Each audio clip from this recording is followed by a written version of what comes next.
I'm delighted to be joined by Yoram Hazony, a man who has actually been one of the founders of this fantastic conference and the reason for it being in Britain today. Yoram, thank you very much for your time today. What made you want to bring national conservatism to Britain? To Britain? Well, that's easy. Britain is the mother of parliaments. Britain is the place where, in many ways, it all started. So when we think about the conservative tradition, the national conservative tradition in America or in other countries, Britain is the historic model. And so, when national conservatism is strengthened in the UK, it's strengthened everywhere. Everybody gets a shot in the arm for it. And when it's weakened here, people sort of wonder, what's with Britain? Outside, as you well know by now, there are a few protesters. It's nothing out of the norm.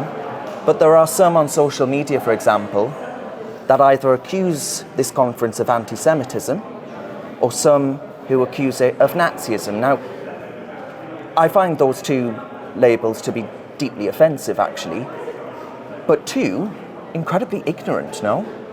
Well, you'll notice it's only said by people outside. Anyone who comes in would find it kind of ridiculous. Absolutely. Look, I'm an Orthodox Jew, and one of my jobs is to very carefully make sure that the Edmund Burke Foundation and National Conservatism Conference, that we do not platform anti-Semites. And we've been doing this. This is our 8th conference. I don't want to say that it's simple. It requires judgment calls, but I think we've done a very, very good job. I agree. There are no anti-Semitic speakers here. There are no anti-Semitic tropes here. The only people who insist on saying such things are the people who have decided in advance that conservatism has to be illegitimate, that it has to be driven out of legitimate political discussion. And since they can't do that by addressing the actual policies and ideas that we propose and debate here, they do it by making things up. And it's sad to say it, but there are some people on the left who don't care how low or cruel a lie is. If it serves their purpose, then they'll say it. And it brings out the irony of Michelle Obama stood there saying, when they go low, we go high, as if we on the right are the ones dragging down the debate when they spit venom and vitriol of that kind of absurdity. But one issue where you have been quite vocal in your speech on the first day of this conference, you said actually, look, there are certain merits to what some people may call protectionism. Yep. What you would call national resilience. I don't wish to put words in your mouth, you're more than capable of making them yourself. But then you have Dan Hannan, in contrast, who is a buccaneering free trader, who says we must not fall into the sort of Trumpian model of tariffs, protectionism, and all the rest of it. Is that a tension that you expected at this conference today? Yes, of course. The disagreement over what are the most useful and productive ways to manage the national economy, that's a disagreement that's not going to go away. Yeah. Within our movement, there are different voices. There are going to be different voices. I think the important point with respect to this is you'll notice, first of all, that those free marketers and free traders who speak here, they are, first of all, nationalists. In other words, they're people who support the independence of Britain, and they're making an argument for what they think will be the best for the British people as a whole. That is, all parts of British society. Now, that is, in fact, a change, because for the last 30 years, what's been called conservatism has almost always been universal liberalism, kind of a new world order in which there would be no borders and free trade, and everyone would have equal rights, and things like the nation, national religion, national interests would be erased, forgotten. That's not what's happening here. What's happening here is that everyone who's in the room, all of the speakers, agree that a strong, nationally independent Britain is the goal, that's the aim. Whether that's best done through industrial policy and limitations on free trade. And I definitely have some sympathy in that direction, or whether it's best done by a completely open economy.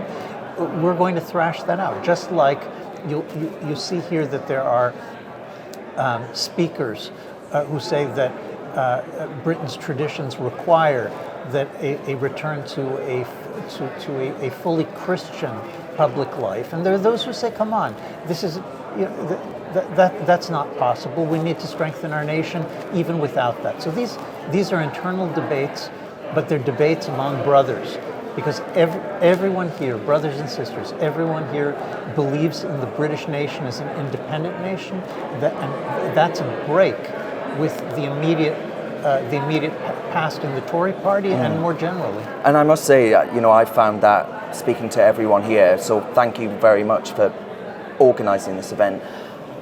But then I wonder, there was an issue around the conversation around marriage as well, and I saw one of the other things that caused a so-called Twitter storm, which, as we both know, is a liberal left storm in a teacup, Yeah. Danny Kruger, an MP here in Britain, he said, look, marriage, divorce rates, they're a problem. Now you have people howling into the wind saying, well, actually, that means that those who are in relationships where they might experience domestic violence, where there's a complete collapse in any stable relationship, should just stay together, and that divorce should be precluded outright.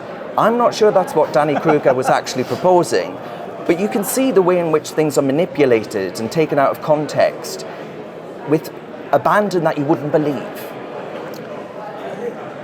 Well, yes, certainly. The public debate around the conference, in the immediate hours after people speak, it's shallow and it's foolish. I'm not sure. I mean, as I say, we've been doing this for a number of years already. This is, I think, our 8th National Conservatism conference, and there is an established pattern that in the conference hall, there are real debates. They're substantial and they're serious. Outside, there are Twitter storms that try to make it look in all sorts of ways, as though the end of civilization has come because there was a National Conservatism conference in the UK. But notice what's going to happen in the coming months. This conference is going to have an afterlife. That afterlife, it's not even just a matter of weeks. There's going to be 3, 4, 5, 6 months in which people who are present in this hall, people watching the videos at home, they're going to be thinking deeply, more deeply than you're used to about politics. And the storm of essays, there's going to be hundreds of much more thoughtful essays. And I urge people to participate in that. Now, with respect to the question about the family, look, this is a Protestant country. No one here is proposing to ban divorce. But I do think that many of the speakers from different faith traditions or non-faith traditions, from different perspectives, have zeroed in on the parallel between the nation erasing the borders, saying there should be no limit to immigration. There's no such thing as an English cultural heritage that needs to be protected. So there's a parallel with the family, because both of these are collective identities. They're not strictly about the individual. And part of a return to a healthy nationalism, a healthy patriotism, is also a return to a preference for the intact family over the broken family. Absolutely. Right, now that preference, it requires changes in the way that individuals think about the family, and it requires changes in the way that the government formulates policy.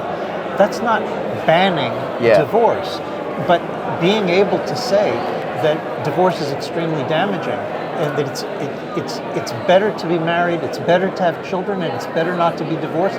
Just like saying, look, it's better for a young man to serve in the military. It's we've lost the ability to say these things because it sounds so judgmental. Better to serve in the military than not to. Better to be married than not. Look, we have to be judgmental.